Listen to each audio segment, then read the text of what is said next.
Un viernes más de Tor Streaming. Hoy estamos en un lugar muy interesante tomando un café para hablar de temas generales en Starbucks del Shopping Pinedo en San Lorenzo. Así que vamos a tener este espacio para compartir con un colaborador de lujo que es el licenciado Orlando Aranda.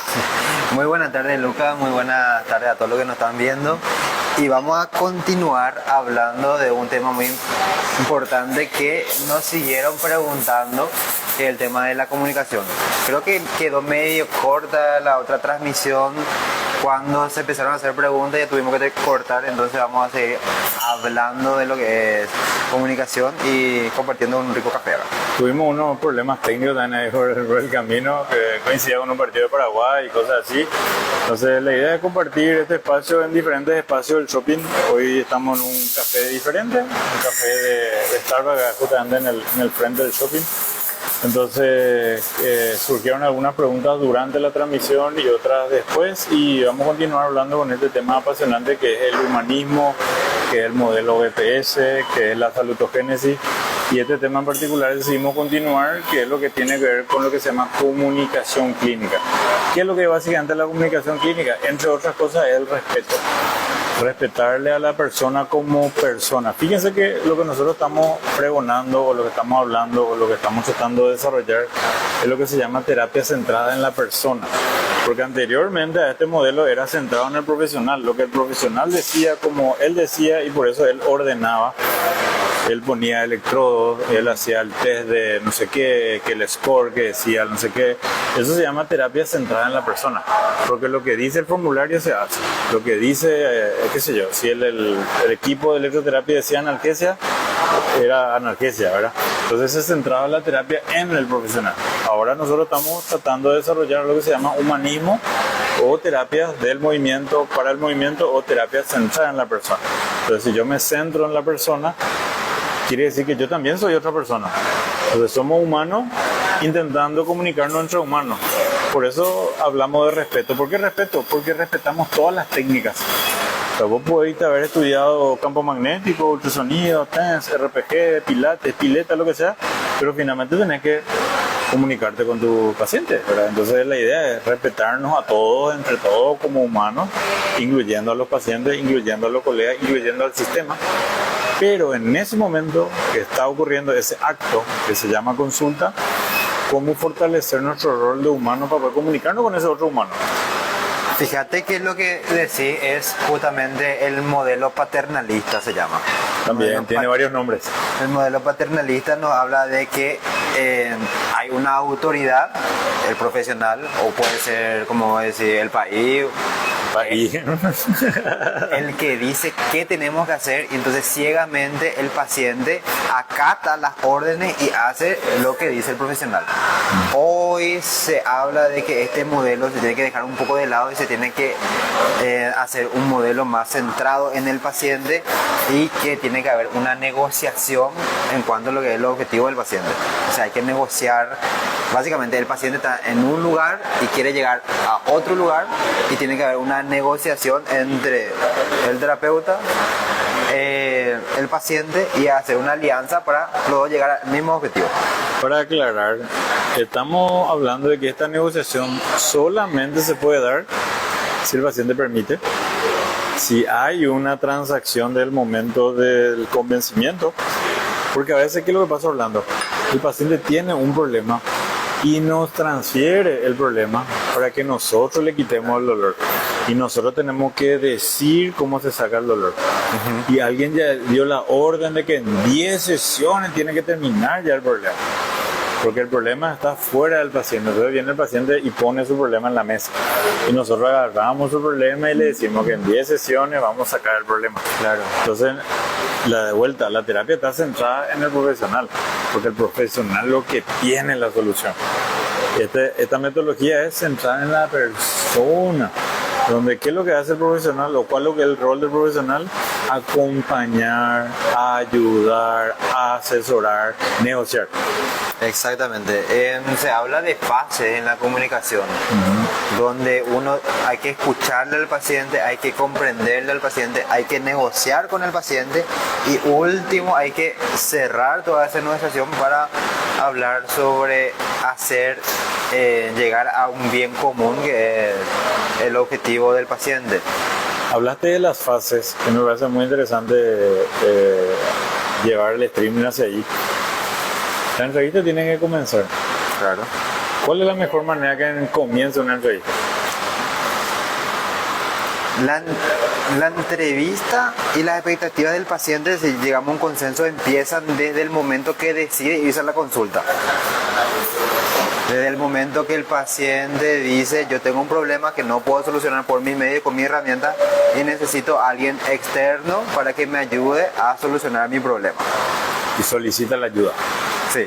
A través de, no sé, de internet, de WhatsApp, de no sé qué, y pide una cita. Entonces, puede ser escribir, puede ser llamar, lo que sea, pero ya hay un convencimiento de que tiene un problema y que quiere solucionar un problema que no sabe cómo. Que no está pudiendo por sus medios, que probablemente hoy a través de la I y demás cosas la gente intenta medios alternativos por una cuestión de tiempo, distancia, costo, etcétera, etcétera. Cuando el paciente llega a la consulta y se sienta, lo recomendable no es llenarle de preguntas al paciente, sino lo recomendable es simplemente escuchar todo lo que el paciente quiere decir. Porque en la facultad nos enseñaron a hacer preguntas. Sí. Tenemos que preguntarle dónde nació, cómo nació, parto natural, qué cesárea, qué esto, pregunta, y nosotros nos dedicamos a escribir todo lo que el paciente nos dice. Inclusive de qué material está en su casa O sea, baño, ¿cómo es? Baño moderno, baño de letrina, no sé qué, un montón de cosas que no están mal, porque hay que saber la pregunta. Pero normalmente nos comportamos como no sé, como miembros de la CIA, ¿verdad? ¿Cómo se llama eso? Que hacemos preguntas, un interrogatorio. De hecho, así luego se llama, ¿verdad? O sea, se le llamaba, nos enseñaron así a hacer la anamnesis, ¿verdad? Pero, ¿cómo entonces está recomendado empezar la anamnesis? Esa primera parte cuando el paciente ya está ahí enfrente de Orlando. Entonces, lo recomendable es hacer una pregunta abierta, como puede ser, ¿cómo te puedo ayudar?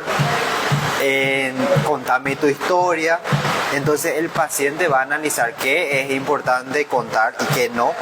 Y también nos dicen los estudios que en aproximadamente 2 minutos el paciente va a contar exactamente todo lo necesario que necesita saber de datos para poder ayudarle. 2 minutos. ¿Qué hacemos nosotros en esos 2 minutos? En esos 2 minutos que tenemos que callarnos. ¿Cómo hacemos eso? Eso es lo más difícil, capaz lo más difícil. ¿Cuánto es el promedio de interrupción? ¿Cuánto un colega tarda en romper el silencio? Mira que hay estudios que nos hablan de que el promedio de intervención para hacer una pregunta y tratar de guiar encima del interrogatorio es de aproximadamente 18 segundos. No sé si suena mucho o suena poco, a mí me suena absurdamente poco, pero a la hora que en mi caso personal yo me enteré de ese dato y tuve que llevarlo a cabo, cuesta, ¿no? La verdad que cuesta porque vos te das cuenta en qué momento empezaste la entrevista y a los 28 capaz que ya no pudiste contigo mismo y tuviste que preguntar, contrapreguntar, y cuando estás repreguntando claramente estás direccionando la entrevista. Entonces la recomendación es abrir la pregunta y callarse la boca. Callarse. Porque cuando cerramos la pregunta, ¿qué quiere decir cerrar la pregunta? ¿A qué se refiere cuando yo digo abrir la pregunta o cerrar la pregunta? Entonces una pregunta abierta es, vamos a decirle, que el paciente interpreta qué es lo que va a contar. Abre el juego. Digo que exactamente. Es una pregunta abierta. Por ejemplo, ¿qué tal tu día? Y vos puedes preguntarme bien, mal, estoy triste, estoy feliz, es un día lluvioso, un día soleado. Exactamente cualquier respuesta va a estar bien. Eso sería una pregunta abierta. Abierta, exacto. Pero cuando pregunta cerrada. Pregunta cerrada es cuando hay solamente opciones de respuesta. Ejemplo, si yo te digo, ¿este café está caliente o está frío? Y solamente tenés frío y caliente, no puedes responder si te gusta o no te gusta, nada no puedes responder. Y a veces abrimos la pregunta y el paciente responde y ve, ¿te dolió tu rodilla? Nosotros lo cerramos. Exacto. Nosotros lo hacemos foco en la rodilla y en el dolor real. El cerrado del cerrado real. O algo más que me quiera contar, o algo que quiera compartir, o cómo te parece que yo te puedo ayudar, o qué te parece que hace un kinesiólogo en la consulta. Ese tipo de cosas. Abrir la pregunta. Fíjate que es muy interesante porque nos enseñaron que tenemos que hacer las preguntas en base a los signos y síntomas. Más no siempre el paciente lo más importante para él es los signos y síntomas. A veces nos cuentan que la parte funcional es lo que más le importa, pero nunca tenemos en cuenta de primera eso. Entonces viene y te cuenta, ¿sabes qué? Hace mucho yo no puedo jugar con mi nieto. Y vos querés preguntarle, ¿pero cuándo te duele? Y al final les llevas hacia un lugar donde realmente no quería explorar en ese momento, o no quería hablar, y te quería hablar de otra cosa, y estás dirigiendo la entrevista.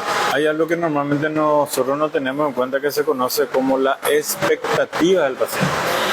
Como estas terapias son centradas en la persona, preguntémosle a la persona qué espera o qué quiere o qué desea. Nosotros nomás suponemos, por no sé por qué, por alguna razón, que el dolor nomás luego es. ¿Verdad? Nosotros le ponemos el objetivo al paciente, pero el paciente puede decir, sí, a mí me duele hace años, pero yo no estoy pudiendo trabajar. Pero lo que yo espero ahora es poder trabajar. Y si me puede dejar de doler sería genial, pero no al revés. O sea, la recomendación es abrir la pregunta, que el paciente se abra con nosotros, que se establezcan los objetivos y a partir de ahí se van trabajando. No, y por eso es importante callarse, y no solo callarse para dejar que el otro se exprese, sino callarse y escuchar lo que el otro está diciendo. Entonces, no es solamente una intención de callarse y bueno, decir las cosas y después yo te pregunto, sino de que me callo, tengo que entender lo que está diciendo esa persona, comprender y a partir de lo que está expresando yo hacer una estrategia. Pero callarse, ¿qué significa? Callarse significa hacer nada. En ese momento que el terapeuta está callado, está haciendo nada, o sea, la escucha es un acto pasivo. No, y justamente también se habla del concepto de escucha activa. Entonces, para escuchar de forma activa no es solamente oír y analizar lo que estoy diciendo, sino que tengo que manifestar que le estoy escuchando. Exactamente eso que estás haciendo, que ¿Cómo se llama eso que estás eso que se llama, que estás haciendo con la cabeza, se llama triple cabeceo, ¿verdad? Que es muy, muy importante para hacerme entender que vos me estás escuchando a mí. Brillante. La escucha activa es activa, o la recomendación en una anamnesis o en una entrevista o en una consulta es que el rol del terapeuta sea obtener los datos que el paciente considera que es importante, y por eso tenemos que hacer un puente para que la información llegue a nosotros. Entonces tenemos que abrirnos para que llegue, pero para que llegue tenemos que poner los medios para que llegue. Ejemplo, ponerle 3 puntitos, ¿verdad? O sea, el paciente empezó a decir, nosotros le ponemos 3 puntitos, que es lo que significa el triple asentimiento o triple cabeceo, donde es una forma de invitarle al paciente que nos siga contando. O sea, yo con mi cuerpo, activamente, que estoy moviendo ya en silencio, con mi cuerpo estoy pidiéndole por favor que siga hablando. Pero ¿qué es importante con el triple cabeceo? ¿Qué es importante? Que los puntos no estén muy separados, ni tampoco que estén muy juntos. Porque si yo hago un asentimiento, otro asentimiento, 3 asentimientos, pero es como que tardo mucho en hacer, es como que... Como si fuera que está harto de escucharme, ¿verdad? Exacto, estoy demostrando que realmente estoy ya no estoy a gusto. Pero tampoco esto. Eso es acelerarlo más. Que el triple asentimiento tarde, venga demasiado junto, ¿verdad? Que el triple que sea, veamos ese tipo, termina ya por favor, ¿verdad? Pero si hay un ritmo en el cabeceo, y lo que se descubrió en las observaciones a través de cámaras Gesser cuando se hacían estas investigaciones, es que el triple cabeceo tiene que tener un ritmo que invite a continuar. Es como hacer esto con la mano, ¿verdad? Y no muy rápido, pero tampoco muy lento. Entonces, lo que estás comentando se conoce como escucha activa, y dentro de las varias estrategias de escucha activa existe lo que se llama el triple cabeceo, que son estrategias específicas que deberíamos conocer para poder usar a favor de nuestro paciente. Y ese tiempo que vos dijiste, Orlando, la verdad que para mí me parecía poco cuando yo escuché, pero callarse 2 minutos es muy difícil. Sí. Uno, porque nunca nos enseñaron a callarnos. Entonces nos enseñaron a hacer preguntas. ¿Y qué pregunta hacer otra vez? Entonces, poner en práctica es muy, muy difícil, porque también se siente como si fuera que hay una pérdida de la autoridad, porque vos estás callado. Entonces, es muy difícil, se sale de una zona de confort, pero una vez que uno practica más escucharle al paciente y manifestar que estás escuchando, el resto se hace muchísimo, pero muchísimo más fácil, y el tratamiento o la intervención es mucho más humana que otro punto de vista. Y ahí tocaste esa palabra muy importante que es el humanismo, ¿verdad? Y los cambios de roles. Antes se nos enseñaba que nuestro rol es el activo y el paciente es el pasivo. Mi rol es de profesional y el rol de ese humano que está ahí es de paciente. Tiene que tener paciencia. Yo tengo el conocimiento, el paciente no tiene el conocimiento, yo doy las órdenes, el paciente cumple. Hoy la recomendación es al revés. No centrarse en el paciente, en el profesional, centrarse en la persona. Esa persona es un humano que está pidiendo, clamando, sugiriendo, pagando por una consulta, por una solución. Entonces la idea es bajarnos al humanismo y como humanos conectarnos a través de ¿qué? De técnicas como esta que se llama comunicación. Dentro de la comunicación tenemos varias partes, la comunicación pasiva o la activa, y dentro de la activa mencionamos una que es el triple cabeceo, sí, que nos permite, a veces que nos pasa de repente en cierto contexto, que con cucharita queremos sacar la información a la otra persona, pero con una estrategia de comunicación muy simple, que es callarnos y activamente con el cuerpo usar esta estrategia que se llama triple cabeceo para poder comunicarnos con el paciente y decirle: me interesa lo que estás diciendo, por favor continúa. O sea, yo con mi cuerpo, eso es lo que estoy diciendo. O sea, mi autoridad ahora se bajó al rol de humano y dejo de estar en el pedestal de autoridad y paso al pedestal de humano y me conecto con la autoridad equilibrada a ese paciente, porque hay paciente y paciente también, Orlando. Claro. Hay de todo también en la consulta, ¿verdad? Entonces, la recomendación actual es cambiar los roles a un rol pasivo, tanto que nos obligan a callarnos, ¿verdad? Entonces, mi rol es pasivo, el rol del paciente es activo porque él es el que habla, pero yo también tengo que poner las condiciones para que esa comunicación sea bidireccional, no monodireccional. Claro. No significa que escuchando nosotros tengamos que perder, vamos a decirle, el mando de la consulta, porque siempre tenemos el mando, pero haciendo cosas, ya sea verbal, de comunicación verbal o no verbal, nosotros vamos a seguir teniendo el volante de la consulta, ¿sí? Que el paciente se exprese, que diga cosas, no significa que nosotros acatamos lo que él dice, sino que simplemente escuchamos, comprendemos y después nosotros dirigimos la consulta, pero no mediante hacer preguntas dirigidas, sino que hacer preguntas para que el paciente se dé cuenta por su medio de cuál es el camino que él debe seguir, porque la respuesta tiene que salir del paciente. Eso es muy importante también. Eso es algo que aprendí hace poco también, que para negociar con el paciente no sirve decirle qué hacer, sirve decirle, hacerle las preguntas correctas para que él saque la respuesta de sí mismo, para que él diga qué va a hacer. Entonces, un ejemplo muy simple es si sabemos que el paciente tiene que dejar de usar, ejemplo, un auxiliar que ya no le está ayudando. Típico, no quiere dejar su bastón, su muleta, claro, tiene miedo, qué sé yo. Sí. Lo peor que podemos decir es: deja tu muleta, tira ya tu muleta. Sino que le podemos hacer una pregunta: vos sí que tu muleta te ayuda todavía, y si te dice no, bueno, ¿y qué tenemos que hacer? Y va a decir: voy a dejar mi muleta. Y que la respuesta salió del propio paciente. Entonces esa estrategia es muchísimo más potente que decirle qué hacer. Aprender a preguntar es algo difícil para que la respuesta salga del paciente y no de nosotros.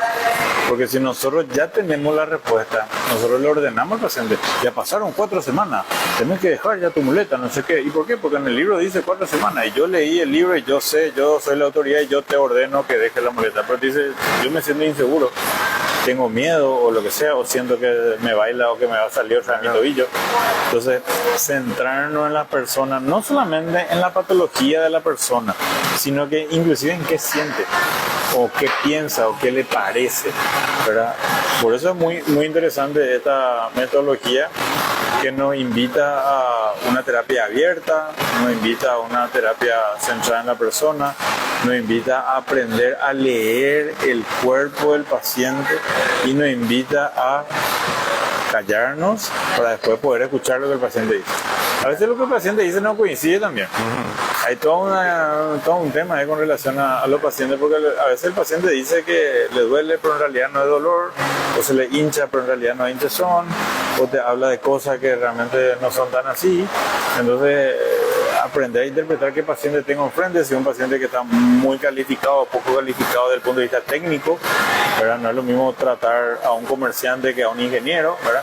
Entonces todo el tema del lenguaje y todo el tema de esta estrategia de callarse y usar la escucha activa son estrategias muy interesantes para todos los humanos, pero después también está el momento que nosotros tenemos que hablar. Exactamente. Cuando nosotros tenemos que hablar también es muy importante elegir bien las palabras que decimos. No porque nosotros sepamos cosas quiere decir que tengamos que decir todo lo que sabemos. Sabemos que educarle al paciente el camino para que el paciente salga mejor. Pero el paciente no tiene que recibir toda la información de una, porque va a terminar abrumándole. Entonces, darle poca dosis de información relevante dependiendo del contexto y en el momento adecuado le va a ser mucho más beneficioso. Y otro, podemos hablar también de las palabras nocebo. ¿Qué son palabras nocebo? Entonces, si entendemos el concepto de placebo. Si hay un placebo, hay un nocebo. Claro. Entonces, explicando qué es el placebo. Se dice que las palabras tienen poder. Está en la Biblia inclusive esa cuestión, ¿verdad? Y eso hoy sabemos científicamente que hay palabras que hacen el bien y hay palabras que hacen el mal. Ahora, exactamente cuáles son, y hay listas de palabras para eso. Busquen palabras nocebo, palabras que no están recomendadas usar, porque no sabemos la interpretación que el paciente tiene. Bueno, hay gente, por ejemplo, que dice, tengo una mala postura. ¿Qué es lo que quiere decir mala postura? El paciente está asociando, por lo tanto, que existe una buena postura. Y él nomás no sabe la buena, pero vos sí sabes. Entonces te está pagando la consulta para que vos le digas cuál es su problema y cuál es lo que es la buena postura, porque cuando él encuentre esa buena postura se va a terminar. Entonces se genera un montón de cosas en su cabeza porque alguien le dijo que le duele su espalda porque en ese momento o lo que sea tiene una mala postura. O le dijo que tiene artrosis, o le dijo que está desviada su columna o lo que sea. Entonces se empiezan a crear un montón de cosas que son nocivas. Pero si yo sé usar bien la palabra o el orden de la palabra o en la manera que yo me expreso, puedo estar generando algo que sea positivo, algo que sea placebo, pero placebo desde la palabra o nocebo desde la palabra, que parece un detalle no menor en el sentido de que decirle nomás. Pero el paciente no sabe lo que es una escoliosis, no sabe lo que es una artrosis, no sabe lo que es una enfermedad degenerativa porque suena muy mal, ¿verdad? Pero si yo le digo, mira señora, tenés una patología o tenés algo que es normal a tu edad, no es lo mismo decirle tener una patología degenerativa artrosis grado 4, claro, que decirle tener un desgaste natural normal, no es lo mismo. Finalmente los dos son sinónimos, pero uno generó algo malo, que es un nocebo, y el otro generó algo bueno, que es un placebo, porque es normal a mí 70 años, y sí, es normal. Y ahí entra el tema de la narrativa también. Bien, esa es otra herramienta. ¿Cómo contar algo? Se puede contar, como bien dijiste, el tema de la artrosis y si es normal. Entonces yo te puedo decir que es normal o te puedo decir es como tener la arruga en la piel. Nadie se escapa de la arruga en la piel.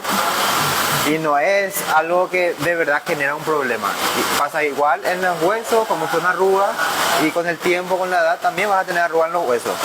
Que te duela o no te duela, tiene que ver con otras cosas y no probablemente con el envejecimiento, que es normal.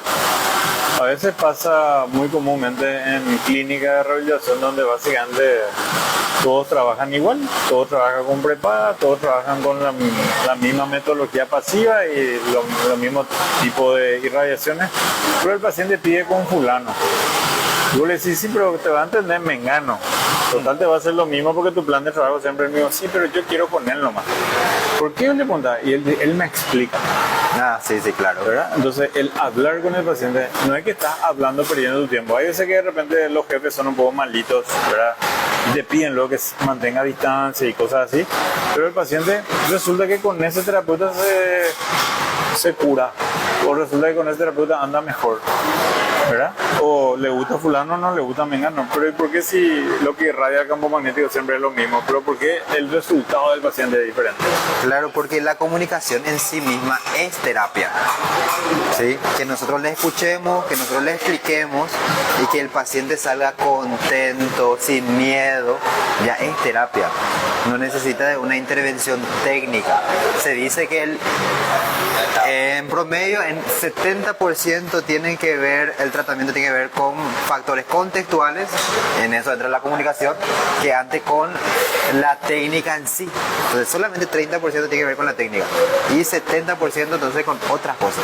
Muy interesante que este tipo de cosas era como que siempre nos llamó la atención, pero hoy tenemos respaldo científico que le puso un número, ¿verdad? Hoy sabemos que el campo magnético hace algo, o cualquier tipo de terapia pasiva hacen algo, pero lo que hacen más en un 70% son las cosas que están ajenas a las técnicas. Exacto. Por eso estamos insistiendo a través de este tipo de estrategias y otras, claro. Por ejemplo, todo lo que es Tor académico, todo lo que es la comunidad de WhatsApp, todo lo que es básicamente el desarrollo de la empresa es a favor del humano, a favor de lo que la ciencia dice que son mucho más valiosas. No estamos en contra de los colegas que hacen otro tipo de terapias, pero sencillamente estamos a favor de esta metodología. Que los colegas que estén haciendo este tipo de terapias, porque trabajan donde trabajan, les animamos a que lean sobre este tipo de estrategias que son adicionales a las técnicas, no van en contra de las técnicas y hoy sabemos que impactan en un 70%. Sí, es algo para sumar, para potenciar lo que es el tratamiento que ya se está ofreciendo. Y se sabe que, como dice, el 70% es un gran número que no se debería de perder. Entonces, si perdés ese 70%, tenés que remarla desde atrás. Perdiendo ya empezás. Me interesa mucho eso que dijiste recién. Hablar es terapia. Sí, hablar es terapia. Escuchar es terapia.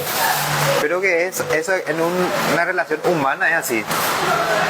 Con tu hermana, con tu novia. Con todo. Sí, con todo. La gente tiene problemas y la gente quiere hablar. La gente quiere ser escuchada y la gente quiere dame un consejo. Entonces hablar muchas veces te alivia muchísimas cosas. El famoso vos qué decís. Exacto. ¿Vos qué decís, Cristian? ¿Qué te parece de este capítulo? ¿Qué opinas de todo eso? Ahí nuestro varita, Cristian. No, y me parece importante, más que nada la parte de saber escuchar, saber hacer silencio y saber cuándo y en qué momento intervenir también para no interrumpir el flujo de la conversación y que no se pierda el foco de la consulta. Vos sabés que es tremendamente difícil eso, saber cuándo interrumpir, porque uno siempre está así, ¿verdad? Y uno está así porque está pensando en qué decir y no en lo que el paciente está diciendo. Cuando uno se centra en el paciente, la conversación fluye y vas a poder entrar de forma natural con la pregunta correcta. Si vos no pensás en qué es lo que qué vas a decir, entonces la comunicación fluye. Muy interesante este camino del humanismo y este espacio de los viernes que nos permite interactuar con ustedes, tanto de forma directa como indirecta, o en vivo, o a través de las redes. Las personas que están interesadas en formarse en esta área, que es para cualquier terapeuta, claro, no es solo para fisioterapia, el humanismo es para todos los humanos que quieran ser mejores humanos y haciendo base en sus técnicas, le sumamos un poquito de condimento arriba que se llama el humanismo, por eso abrimos un espacio que se llama Tor Streaming los viernes, abrimos otro espacio que se llama Tor Académico y ya lo estamos realizando. Este es nuestro tercer año consecutivo, pero este año estamos haciendo 100% online. ¿No querés contar un poquito de esa parte, Orlando? Sí, este año decidimos llevar en las aulas a los dispositivos. Bien, ¿Sí? exacto. Entonces cada uno puede formarse a su tiempo, en el lugar que quiera, con la herramienta que disponga. Porque hacemos que las clases sean cortitas. Entonces una persona... Generalmente el problema es no tengo tiempo, no puedo formarme. Pero si tengo tiempo para ver videos en TikTok, en Instagram, lo que sea. Entonces tratamos de hacer el mismo formato de videos cortos, pero con información de valor que te va a aportar a mejorar lo que ya estás haciendo. No se trata de competir con la técnica que estás haciendo, sino que impulsar tu técnica. Inclusive, como vos dijiste, es algo totalmente transversal. Quiere decir que sirve para otros profesionales también, no necesariamente solo para kinesiólogos. De hecho, que tenemos en el curso profesionales especialistas, por ejemplo, en imágenes, que quieren mejorar su relacionamiento con su paciente, entonces están aprendiendo cosas de esta forma. Me parece algo muy innovador para seguir aprendiendo. Tenemos Tor asistencial, tenemos Tor streaming, Orlando le estuvo comentando sobre Tor académico y ahora también lanzamos Tor Travel. Dentro de un mes vamos a estar por el sur del país en el primer congreso de kinesiología deportiva, apoyando a KineEn con Julio Brite, un gran amigo. Le mandamos un saludo a Julio. Esta noche vamos a estar compartiendo un streaming también para ir comentando para todas las personas que quieran participar y ir desarrollarnos en todo lo que se pueda, hablando norte, sur, este, oeste. Ahora nos va a tocar ir dentro de la primera semana de mayo a Encarnación, así que también se abre un capítulo interesante de desarrollo para nosotros dentro de Tor, que lo llamamos Tor Travel. Sí, este capítulo de Tor Travel nos permite, como dijimos, Tor académico, las aulas van a su dispositivo, y en Tor Travel nosotros vamos a los lugares donde podemos congregarnos, conocer gente que comparte también la misma pasión y aprender en el proceso. Entonces, en mayo nos vamos a Encarnación, tenemos previsto también viajes para Córdoba, Buenos Aires, y todo con este Tor Travel. La idea es irnos en septiembre a continuar nuestra formación con nuestro maestro Tomás Bonino. Vamos a continuar con esta línea del movimiento y para el movimiento. Y finales de septiembre, inicio de octubre, el gran congreso que siempre esperamos cada 2 años, el congreso bianual de la ACADE. El congreso es la mayor congregación de kinesiólogos del deporte de la Argentina. Así que es un espacio bastante interesante que no nos podemos perder. Tor Travel también va a estar ahí. Hay momentos que hacemos actividades nacionales y en esta va a ser internacional. Así que bueno, este espacio de los viernes nos permite poder contar un poquitito todo lo que estamos haciendo, invitar a los colegas, también de repente a los pacientes que nos preguntan o a cualquier persona que está abierta a este tipo de terapia humanista, que son espacios para poder intercambiar. Y siempre estamos abiertos a todas las consultas. Si quieren dejarnos, que nos mandan mensajes como siempre y vamos contestando en cualquier consulta que quieran. También tenemos disponible la comunidad en WhatsApp. Si quieren unirse, nos tiran un mensaje y les compartimos el link. Vamos a ponerle el enlace ahí abajo para que se contacte con nosotros, y los que están interesados vamos a ir sumando. Tenemos un Instagram aparte de Tor académico, distinto que el de Tor general, digamos, y que los que se quieran sumar a la cuenta, invitadísimos. Y bueno, vamos a ver dónde tomamos el café el próximo viernes. El próximo viernes nos vemos.